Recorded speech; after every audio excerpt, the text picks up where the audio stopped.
So, a very warm welcome and good evening to all the boys and girls sitting out here for this session on physiology by your mentor, Dr. Reena Kaur, and we'll be taking certain very important or certain very essential topics, or what I called it as must known competencies for any of the upcoming exams you will be giving. Okay, so without wasting time, we'll begin, and let me tell you that tomorrow also we'll be having this session at 8 p.m. So let's get started, boys and girls, with the first question. So what I'll be doing is I'll be taking this session, and uske hisab se accordingly I'll be taking the theory which is related to it. Okay, so the first topic which I think that is important as far as physiology is concerned is what is our general physiology. That means you must be very much acquainted with the anions, cations, with the different body fluids. And as I have to teach you the body fluids, definitely I think I should start with the Darrow unit diagram, and I should come up with that question to you.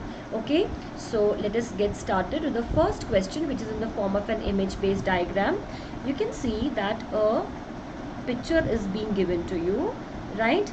You are given various type of the Darrow unit diagrams, which I'll be explaining what is it, and the question is referring to loss of ECF volume. Okay, the question is referring to loss of ECF volume. That means I'm asking you something about this patient who is, 1 minute.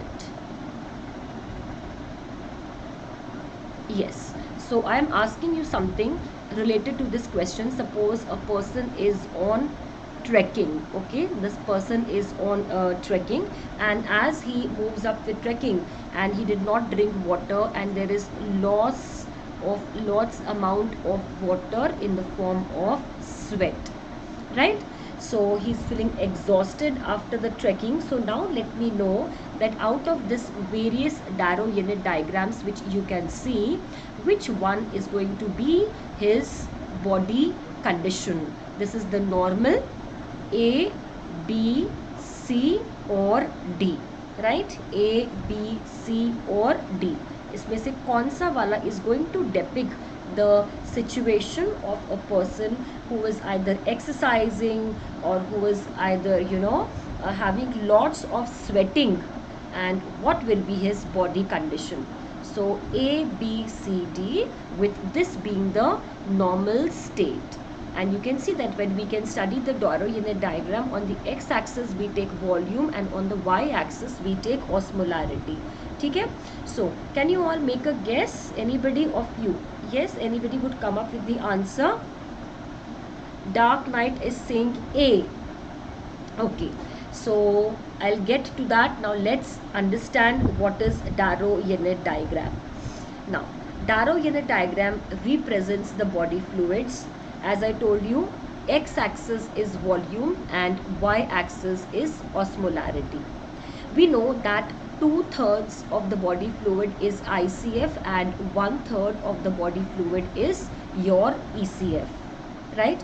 So when it comes to the body fluids, or when it comes to the ICF and to the ECF, what is the important differences between these two compartments, and what should remain same?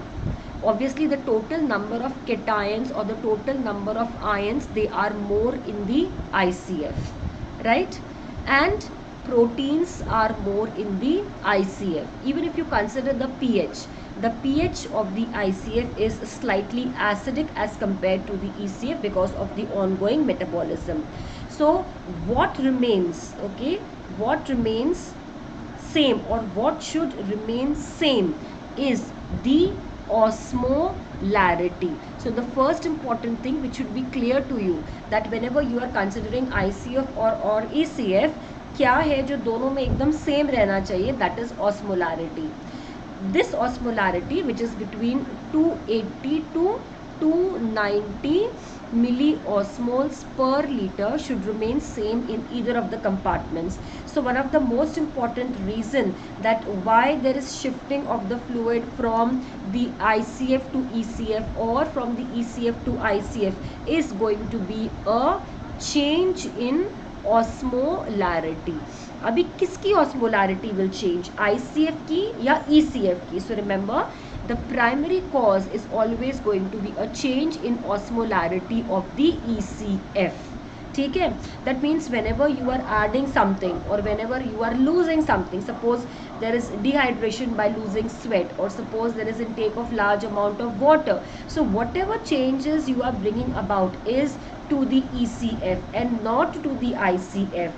So the changes in the ECF either by addition or by loss results in the change in the osmolarity of this ECF, and as there is a change in the osmolarity of the ECF, there is going to be the shifting of fluid between the two compartments. ठीक है, there's going to be the shifting of fluid between the two compartments. अभी third आता है कि कब तक shifting होता रहेगा, राइट? कब तक शिफ्टिंग होता रहेगा? So shifting will take place till the osmolarity of the ECF becomes equal to that of the ICF. So this shifting of the fluid is mainly brought about by changes in the osmolarity of the ECF, and the shifting of the fluid will continue till the osmolarity of the ECF and the ICF becomes same. So this is the key to the question. Now यहाँ पर the answer which was given correct one is D. Why D now? Why D? See, when we are saying that the person is sweating, okay, what is happening? The person is sweating. So when the person is sweating, what is going to take place? So this is, suppose, the Darrow unit diagram, right? Now when the person is sweating, there is loss of hypotonic fluid, right? There is loss of hypotonic fluid. That means suppose this is a compartment, ठीक है, and this compartment में you had lots of solutes. So these were the solutes in the compartment, and you had water, Now what is happening is you lose the water, right? You lose the water. So if you lose the water, what remains behind? Solute. That means the osmolarity has increased. Why the osmolarity has increased? Because there is a decrease or there is a loss of water in the ECF. So the first thing is that there is a decrease in the ECF water. As the ECF water decreases, what happens is that there is an increase in the osmolarity of the ECF, right? Now water is very osmotically loving. It will always move towards osmotically loving particles. As the osmolarity of the ECF increases, the water from the ICF shifts to the ECF. So here you will see that the ECF का water भी कम हो गया है, right? ICF का water भी कम हो गया है. क्यों कम हो गया है? Because if you now compare the ICF and ECF, the osmolarity of the ECF is more, so the water shifts from the ICF to the ECF. So how will be the graph? The graph will be that osmolarity has raised. What is the reason? Loss of water from ECF, ठीक है? And as the osmolarity increases in the ECF, water which follows osmosis will come from the ICF towards the ECF. So ultimately, what is the net result, right? What is the net result ultimately? The high ECF osmolarity is shifting the water from the ICF till the osmolarity becomes same. So whenever you are approaching this type of question, right, whenever you are approaching these questions, please be very careful that the osmolarity of the ECF is to be considered. The first important thing is consider the osmolarity of the ECF, because shifting will take place whenever there are changes in the osmolarity of the ECF, right? So this is, and once you cannot mug up this topic, and you should not mug up this topic.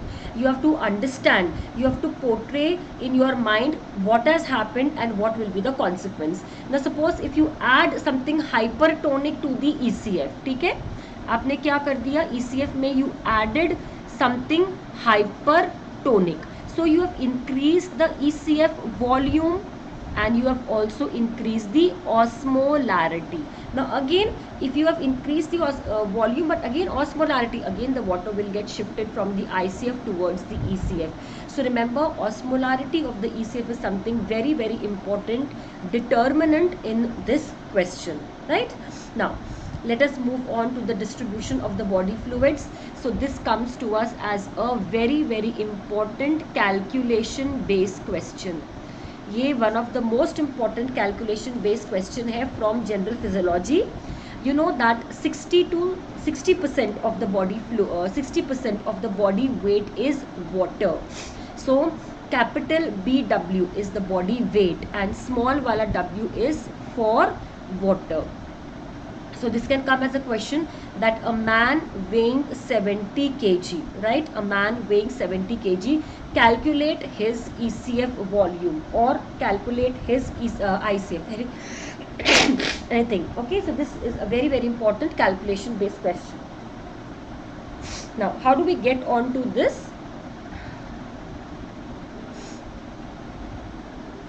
Yes. So 60% of the, yes Zeba, you have to look upon to the composition. Rather than saying composition, say more of the osmolarity. ये वाला word will be more correct rather than Zeba saying rather than saying composition, say it as osmolarity. So the total body water is 60%, out of which 40% is your ICF and 20% is your ECF. So we follow the rule of 60 to 40 to 20. 60 is the total body water, this is ICF and this is ECF. ठीक है, but remember, अगर आपको पूछते हैं percent body water, so if the body water is 100%, 2/3, that is 67% is going to be ECF and 1/3, that is 33% is going to be your ECF and 2/3, that is 67% is going to be your ICF. Another important question, 8% of the body weight is blood volume, right? 8% of the body weight is blood volume. This is also to be remembered. Now when we consider ECF, so ECF में certain other fluids are considered, that is you have got plasma and you have got interstitial fluid and a small amount of fluid which is called as transcellular fluid, which is very little, just about 1 liter. ठीक है, the total transcellular fluid is 1 liter because it is the fluid which is only present in the body cavities, and it is going to become very much apparent or abnormal when there is increase in the cavity fluid.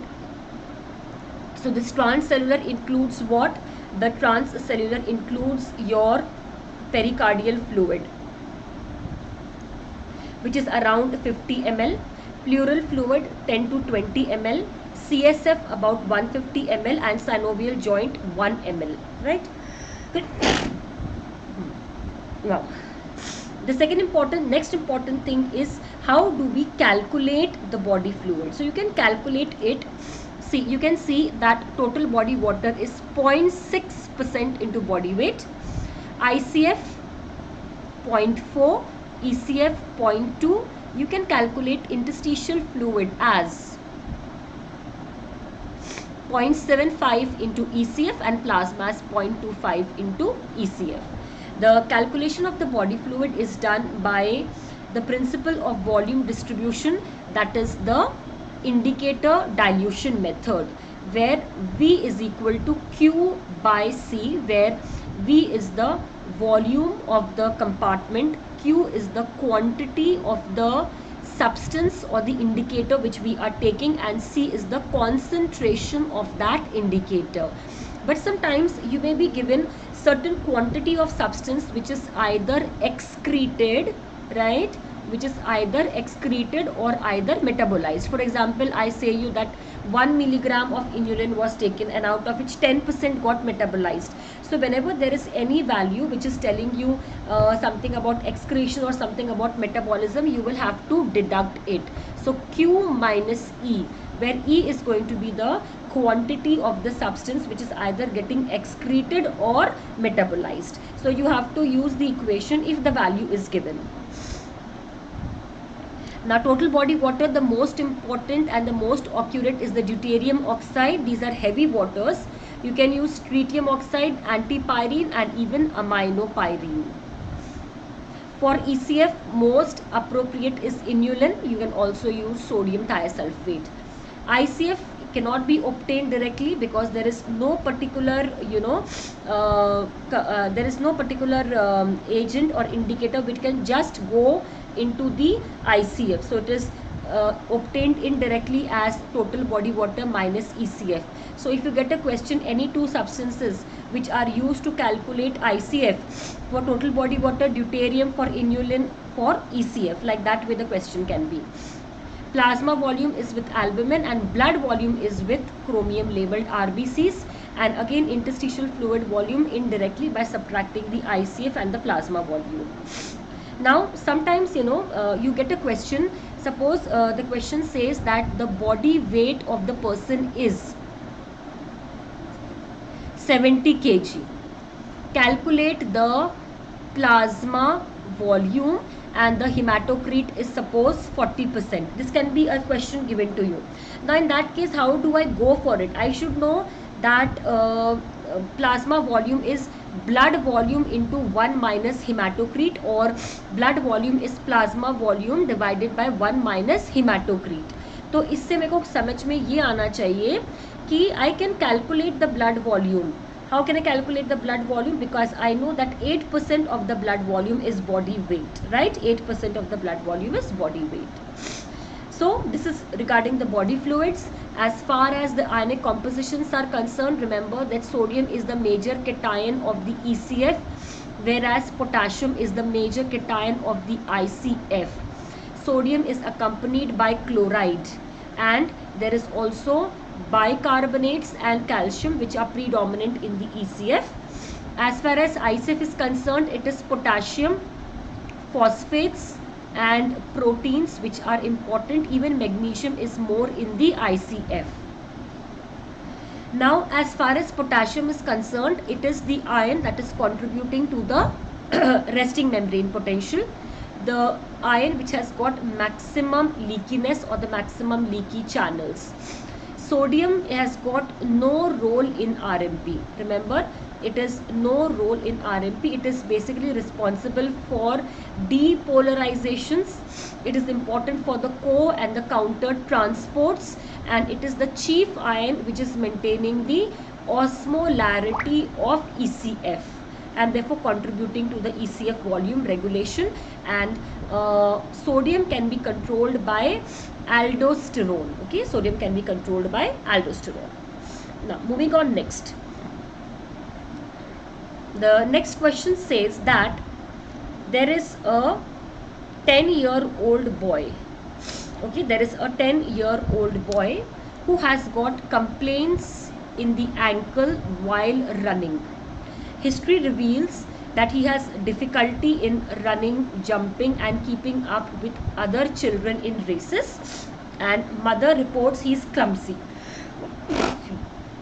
Okay, mother reports that he is also clumsy, and physical examination shows a foot drop, weakness, sensory loss and reduced reduced reflexes. The boy is found to have a decrease in the nerve conduction velocity, and he is confirmed with an X-linked mutation of connexin which is consistent with Charcot-Marie tooth disease. The neuropathy and the gait disorder results because connexin is important in which of the following component?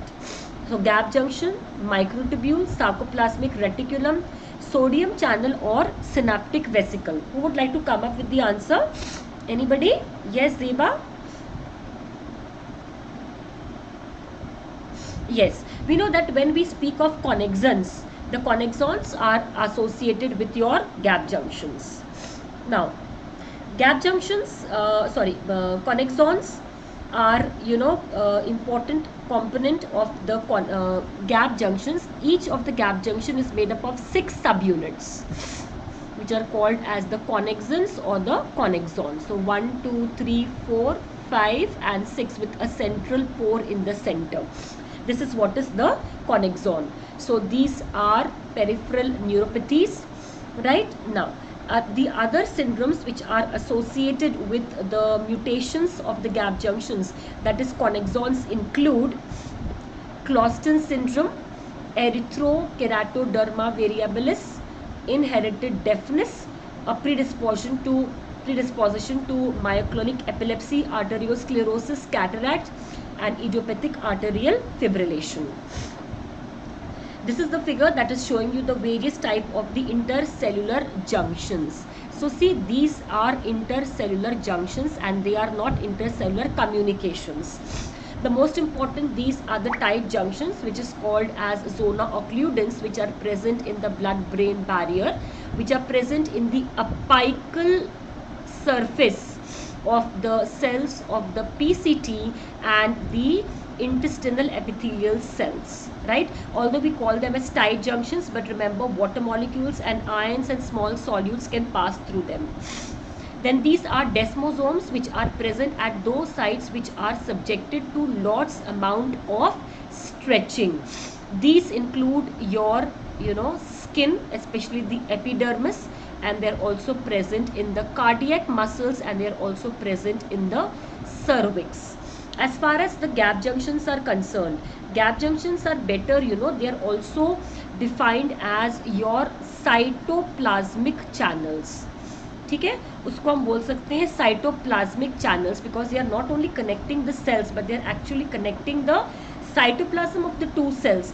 And apart from communicating the signals, they basically help in the communication of the signals and action potentials and solutes.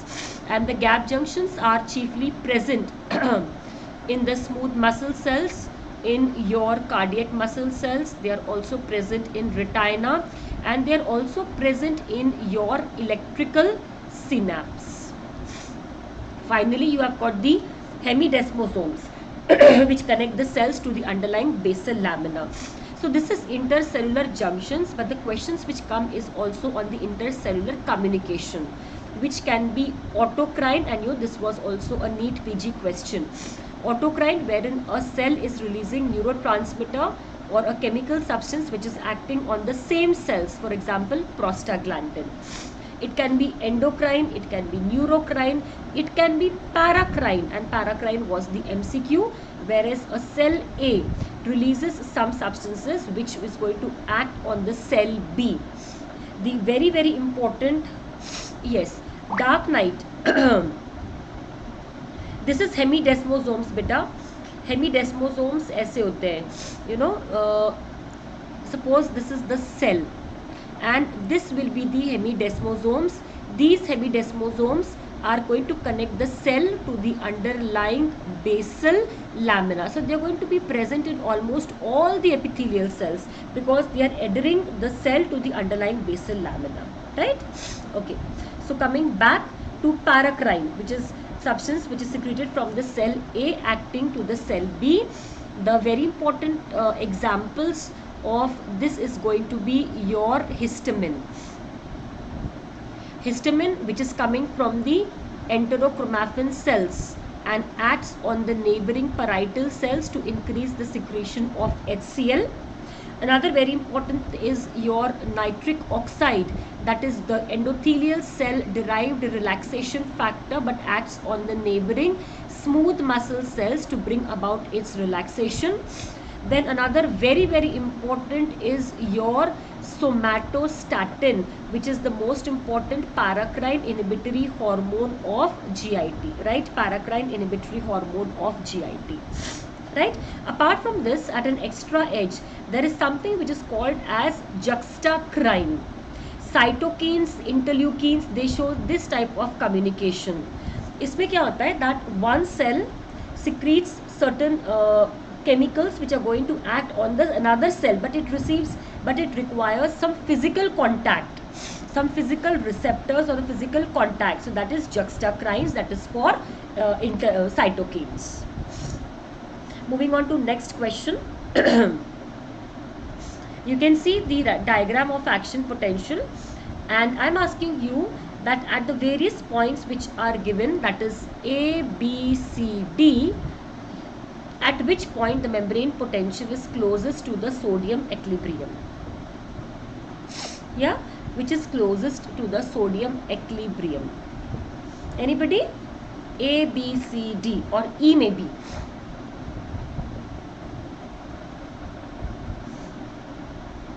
Yes. So dark night is correct. It is option is D. Now, what happens that when we give a threshold stimulus, so as soon as a threshold stimuli is given, there is going to be a change in the membrane potential, and you're going to release the voltage gated sodium channels and also the voltage gated potassium channels. But remember, this particular voltage is going to be very much sensitive for sodium. So there is going to be opening of the sodium channels, and there is going to be influx of few of the sodium ions. Now, influx of few of the sodium ions brings about a positivity in the membrane potential, and this results in the form of a positive feedback mechanism and causes opening of more and more of sodium channels. So this is also called as the Hodgkin's cycle, and it is an example of a positive feedback mechanism where opening of few of the sodium channels is going to result in opening of more and more of the sodium ions. So the sodium influx is so drastic that the negativity inside will be neutralized, rather the depolarization or the upstroke will take place. Now we teach you always that this depolarization, when it comes to point 35, what will happen? The sodium will close and the potassium will open. Right? Now, what is the reason that why are they closing? Because they are sensitive, they are voltage gated. So they're going to open at a particular potential and they're going to close at a particular potential. But remember that if you do not allow the sodium channels to close, then what will happen? If you do not allow the sodium channels to close, the upstroke will be prolonged. That means you will not allow the downstroke. पर कब तक होगा ऐसा? Up till what value? The sodium channels will keep on opening up till the RMP becomes plus 65, which is equal to the Nernst potential for sodium. Right? So instead of plus 35, the potential will reach to plus 65, because now at plus 65, the membrane potential is exactly equal to the RMP, the membrane potential is exactly equal to the Nernst potential of sodium. At plus 65 now, no further net diffusion of ions will take place. However, we do not allow this because we close the channels at plus 35. Now also remember that if the concentration of sodium is increased, right, even if the concentration of sodium is increased, there is going to be no change in the RMP. There is only going to be an increase in the magnitude of the action potential, because sodium has got no role in RMP. Right? Now, for example, if I give you this question, in an experimental study, motor neurons are placed in various bathing solutions and action potentials are recorded. Which of the following action potential will be recorded when you increase the sodium concentration from 140 to 200? Yes? Yes, obviously it is going to be this one, C. As I told you that if you increase the concentration of sodium in the ECF, the only thing which is going to take place will be an increase in the magnitude of your action potential. ये होने वाला है, right? So when you bring about changes in the potassium, there is going to be different changes, but sodium will only bring about change in the magnitude of the action potential. Now, as far as this is concerned, something very important is the factors which are affecting your conduction velocity, because this is very important question and is also related with multiple sclerosis, which is a demyelinating disorder. Now, the most important factor is increase the diameter, and diameter can be increased by bringing about myelination. So when you bring about myelination of the nerve fibers, so you've myelinated and now there are nodes of Ranvier. Now when you bring about the myelination of the nerve fibers, you increase the diameter. Whenever you increase the diameter, you decrease the exoplasmic resistance, right? You decrease the exoplasmic resistance. That means you make the flow of current, that is the depolarization, to flow very easily through the axon. But at the same time, what you do is you increase the membrane resistance. You increase the membrane resistance. So when you are increasing the membrane resistance, the second thing which myelination does, it decreases the capacitance, the membrane capacitance, and because of which the current now cannot flow through the membrane. There is no leakage of ions across the membrane, and the current, that is the action potential, can flow only and only through the axon. So basically when we speak of the lambda constant, okay, or when we speak of the jumping, it is going to take place from one to another, because you have myelinated, you have increased the resistance, and now the leakiness is present only at the level of the node of Ranvier which are unmyelinated, and this is how myelination improves the saltatory conduction. So with demyelination, this jumping cannot take place, and therefore the patient suffers with sensory and motor disturbances. Next, which of the following occurs during heart failure, causing an increase in the renal sodium excretion? Options are increase aldosterone, increase ANP, decrease GFR, increase angiotensin 2, or a decrease in the mean arterial pressure. Yes, what will be the option? Correct answer, anyone?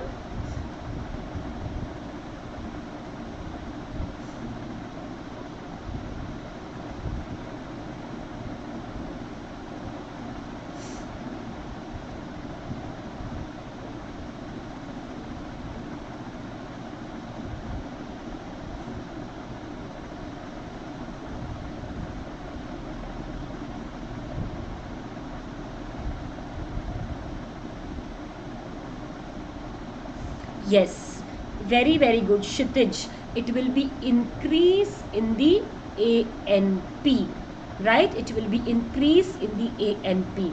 This is also called as our volume reflex. So there are various cardiovascular reflexes, and one of the most important one is volume reflex.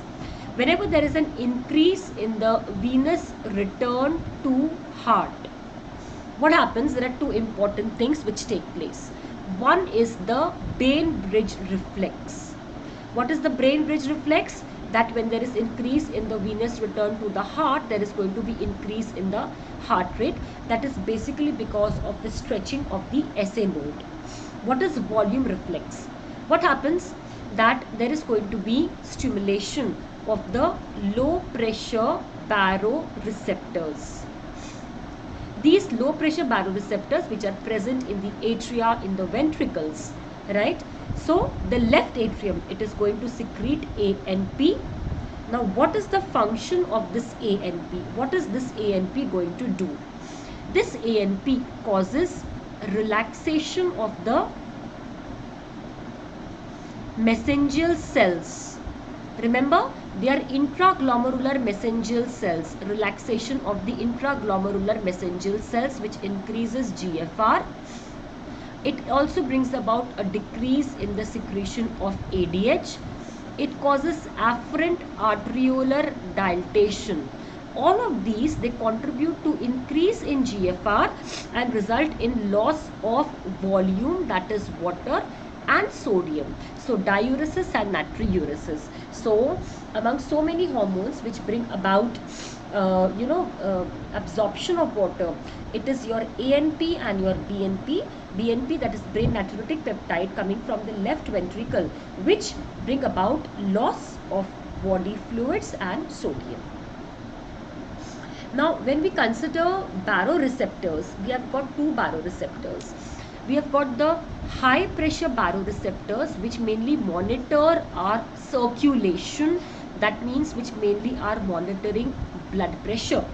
These are present in the carotid sinus and the aortic arch. So aortic arch supplied by the 10th nerve and the carotid sinus, that is supplied by the 9th nerve. So this is the sinus branch and this is the aortic branch. And remember that the sino-aortic nerves are also called as the buffer nerves. Why they are buffer? Because they are able to buffer any change in blood pressure, whether it is decrease or whether it is increase. Blood pressure regulation by the baroreceptors is a very, very important example of a negative feedback mechanism. Remember, this was an important MCQ. Apart from the high pressure baroreceptors, the next thing which we have is the low pressure baroreceptors.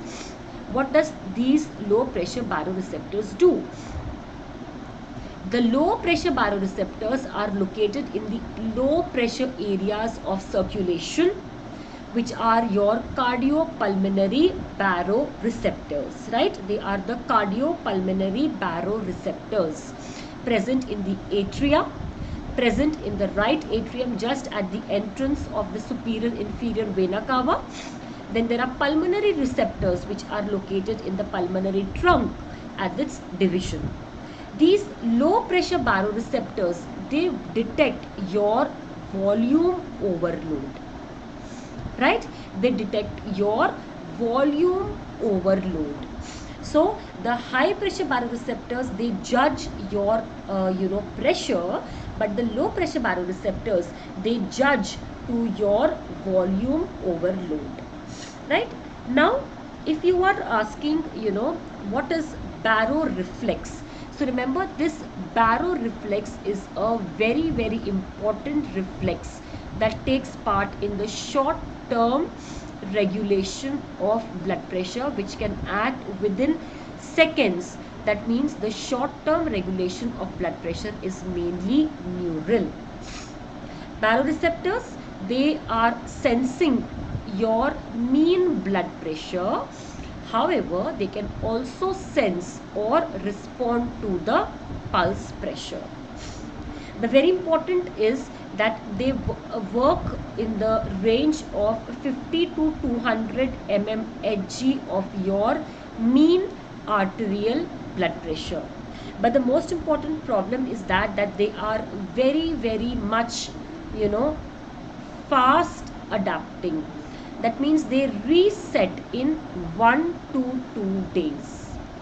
So if the patient is having chronic hypertension, the baroreceptors will assume that the high blood pressure is the normal blood pressure of the subject. They stop firing. Right? Now, yes, dark night. The second important thing which they play a role apart from being neural and the negative feedback mechanism is postural hypotension. They play a very, very important role in maintenance of blood pressure during postural changes. So even with advancing age, you will see that as there is a decrease in the autonomic nervous system activities, the old patients, they suffer from orthostatic or the postural hypotension. It is an indicative of decreased sympathetic activity. Now, what is this baroreflex? So as soon as there is an increase in the mean blood pressure, there is going to be stretching of these mechanoreceptors. Okay, so these mechanoreceptors which are in the carotid sinus and the aortic arch, they will be sending this information via the 9th and the 10th nerve to the nucleus tractus solitarius, which will now act on the cardiac vagal centers, which is the nucleus ambiguous, and the vasomotor center, and they will bring about a decrease in the sympathetic activity, whereas an increase in the parasympathetic activity to regulate blood pressure. On the other hand, if there is a decrease in the mean blood pressure, suppose there is standing, prolonged standing, the person is standing for a very long time, okay, and this person has got the person is standing from a very long time, and this person has got a central venous pooling of blood.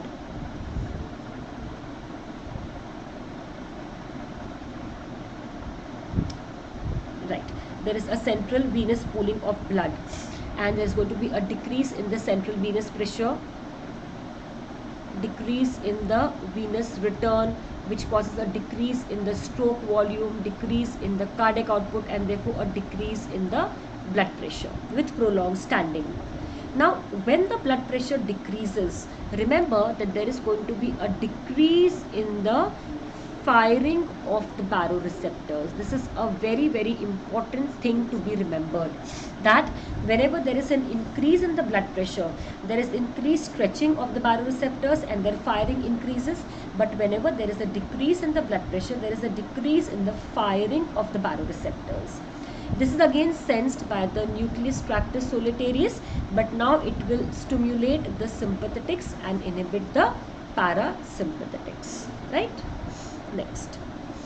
Now this is the pressure volume relationship of the left ventricle. We take it in the form of the left ventricle because it is the left ventricle which is giving blood to the periphery.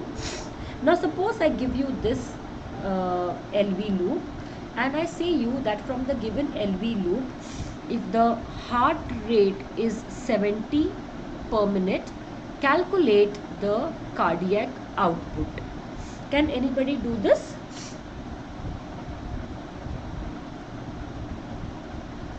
Yes, anyone?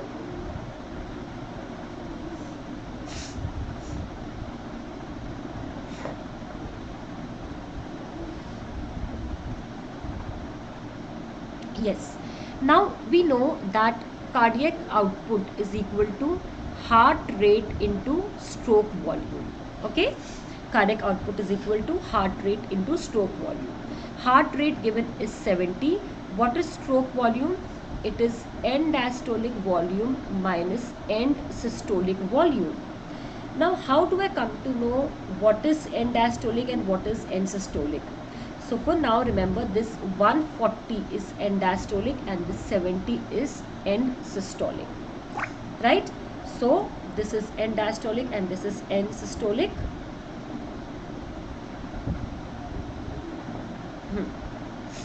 And this comes to 140 minus 70, that is 70. Yes, very good, Dark Knight, good, very good. And that is this. The same question can also be given as calculate ejection fraction. Calculate ejection fraction. So again, ejection fraction is what? It is end diastolic volume divided by, sorry, it is stroke volume divided by end diastolic volume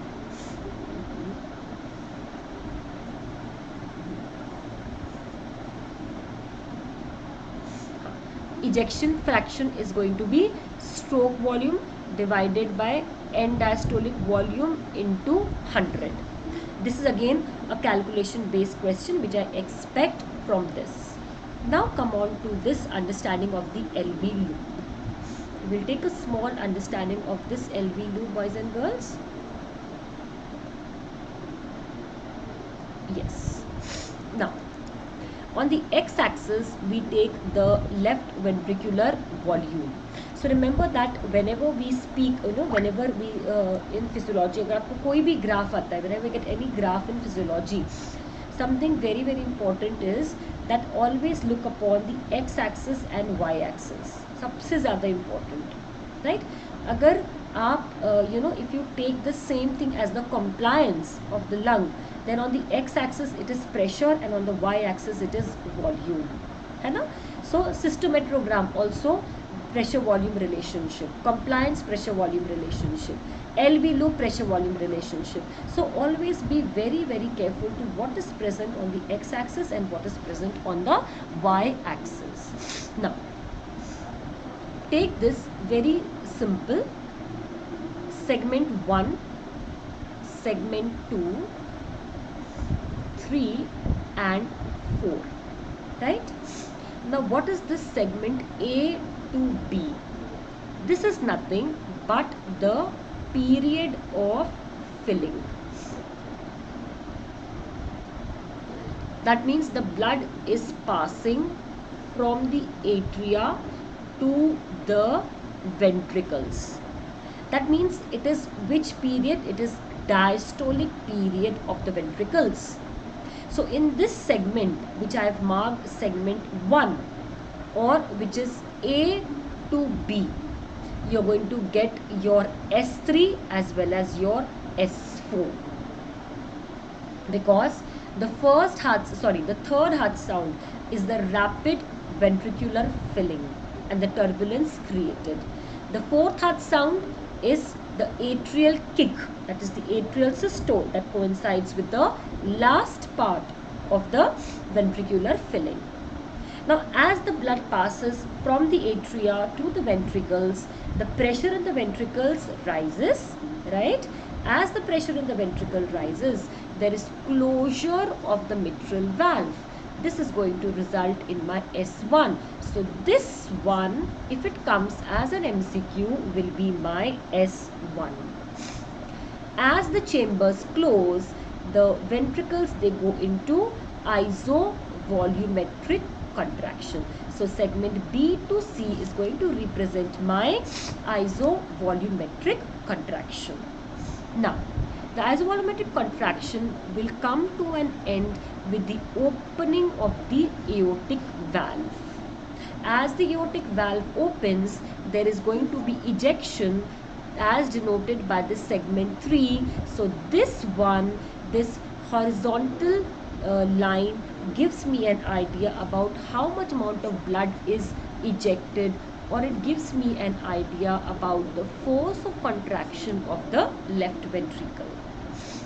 This ejection will come to an end with the fall of pressure and the valve closes. So the closure of the aortic valve producing the S2, which is just diagonally opposite to B. So this point D is going to be S2 on this LV loop, right?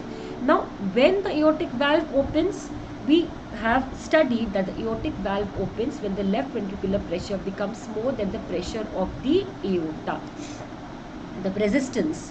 Now remember, this pressure is the diastolic pressure. So whenever there is aortic stenosis, or whenever the patient is with systemic hypertension, this resistance is going to increase and the loop will become long and narrow, which is an indication of an increase in the afterload. Okay? It is an indication of the increase in the afterload, a long and a narrow loop. Okay, so S2 मिल गया, and the fourth segment is what is isovolumetric relaxation, and the volume which will be present over here will be the end systolic volume. So I can remember that on the extreme right is the end diastolic volume and on the extreme left is the end systolic volume. So boys and girls, this LV loop is very important because there is going to be a right shift. Right shift मतलब क्या होता है? Like this, you know. Just let me give you an idea of what is right shift.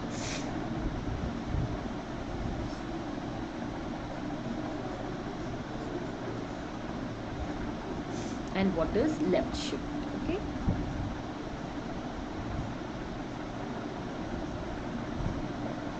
Now, suppose I shift this to the right. That is an indicative of an increase in the end diastolic volume. Yes, very good, Dark Knight. So this can be with abnormal conditions like regurgitations which keep on accumulating the blood. But This is also when there is increase in the venous return to the heart, that is with sympathetic stimulation, a very important physiological condition, that is exercise. Now suppose I am confused कि ये जो end diastolic volume बढ़ गई है, whether it is pathological or physiological, look over the end systolic volume.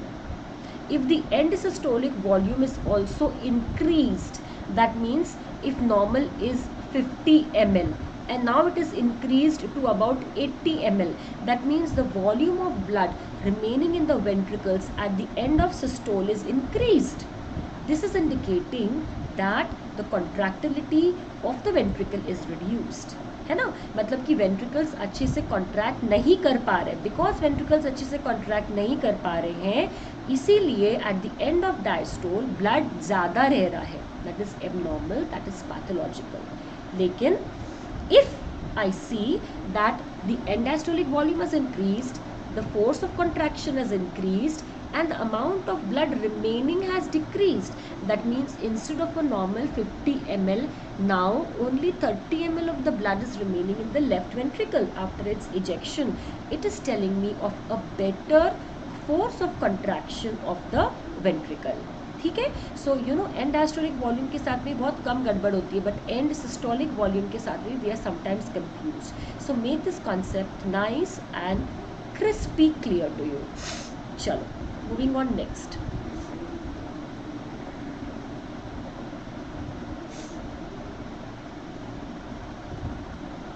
Yes. Next question says that there is a 32-year-old man with complaints of fatigue, headache. Age is 56. ठीक है? During physical examination, there is a wide pulse pressure. Which of the following conditions can result in a wide pulse pressure? Aortic stenosis, arteriosclerosis, heart failure, hemorrhage or tachycardia? बोलो.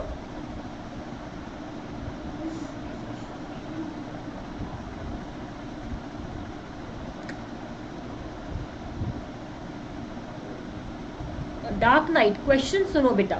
As देखो 56. When I give you a patient age with 56, the very important thing that should come into your mind is loss of elasticity of the blood vessels. With loss of elasticity of the blood vessels means age related arteriosclerosis, है ना, age related arteriosclerosis. This patient has got more amount of systolic blood pressure and less of diastolic blood pressure. So the difference, what is pulse pressure? It is the difference between the systolic blood pressure and the diastolic blood pressure. This increases. Normally if it is 120 minus 80, that is 40. Suppose now it is 150 minus 70, so it has increased. This is what is wide pulse pressure. Another very important physiological reason of wide pulse pressure is exercise, and especially isotonic type of exercises where there is lot of cardiovascular adaptations due to vasodilatation. ठीक है, तो वहाँ पे भी क्या होगा, systolic blood pressure rises, and because of the lots of the vasodilatation, because of lots of the vasodilatation, the diastolic blood pressure decreases, the total peripheral resistance decreases, and the pulse pressure increases. And remember that pulse pressure is equal to stroke volume upon compliance, right? So the pulse pressure depends upon two important determinants, that is stroke volume and compliance. Next,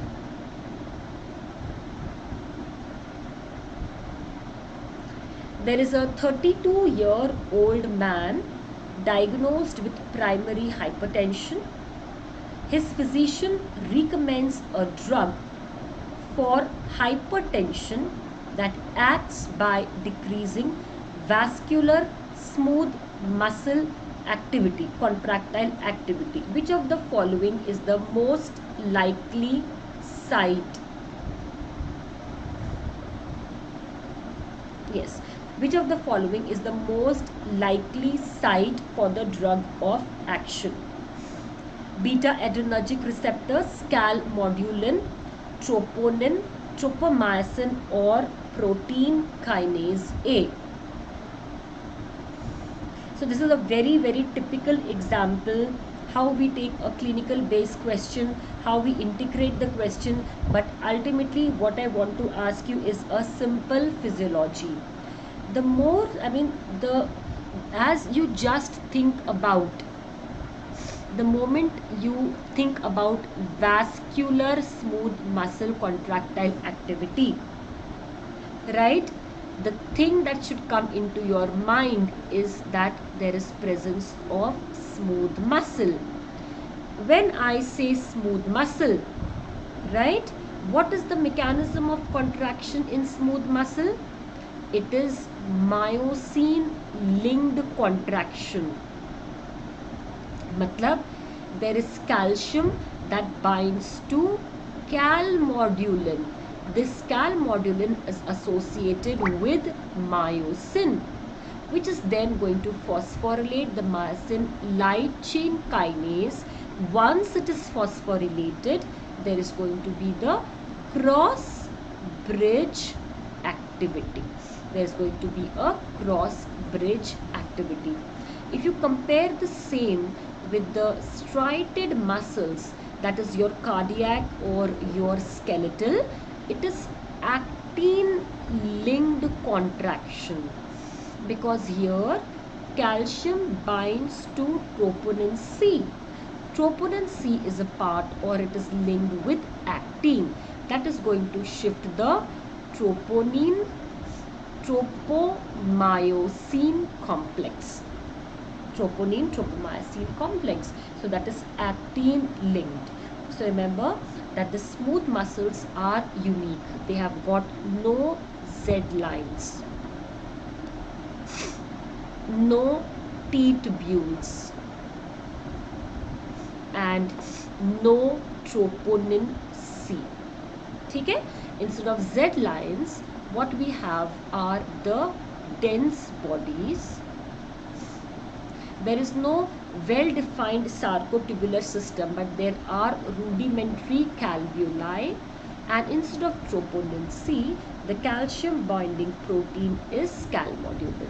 So they are spindle shaped. This is the dense bodies which are present like this.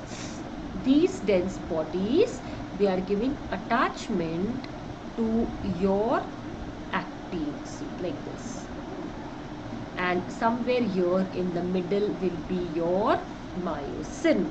Another important thing, the actin concentration is about 10 to 12 times more than myosin, and they do not show a very defined length tension relationship, but what they show, what the smooth muscles show, is what we call as plasticity. The smooth muscles, they show what we called as plasticity. That means they can maintain the tension even at a short or a long length, not like the striated muscles which maintain optimum tension only at the optimum length of the striated muscles. So boys and girls, this is all for today, right? Let me tell you that you can connect with me with your queries. I have got a Telegram group, that is Physiology Synapse to Success. Okay, Physiology Synapse to Success. Or you can find out me as Dr. Reena Kaur on Telegram. I'll be providing you lots of free materials. I'll be providing you, lots of upcoming MCQs, and the explanations are given there in the form of PDF. So you can communicate me with my Telegram group, so that if any difficulty you have while you're studying physiology can be sorted out, right? Tomorrow again we meet at 8 p.m. Till then, happy learning, stay tuned, study, but don't take stress, because stress is not going to make you lead to any high levels, you know. A small amount of resistance is needed, but if your resistance increases very very much, that means if you're increasing the resistance to an increase in the afterload, your performance will decrease. So don't let the stress become a distress to you, right? So we stay connected and we meet again tomorrow 8 p.m. If there is any specific topic, please let me know. So please let me know if any specific topic needed.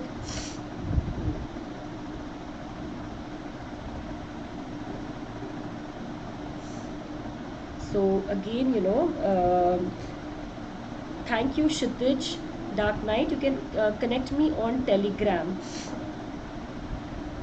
So I'll share my Telegram link with you, right? I'll share my Telegram link with you so that you can, you know, uh, yes, so this is the Telegram link, boys and girls, where you can get connected to me and you can let me know if there is any query.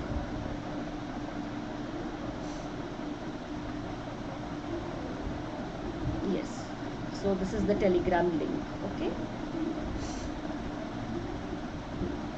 so stay tuned, we meet tomorrow. Thank you. Yes, preload, afterload, Dark Knight I'll take tomorrow. Okay, I'll take it tomorrow. So bye bye and have a happy learning.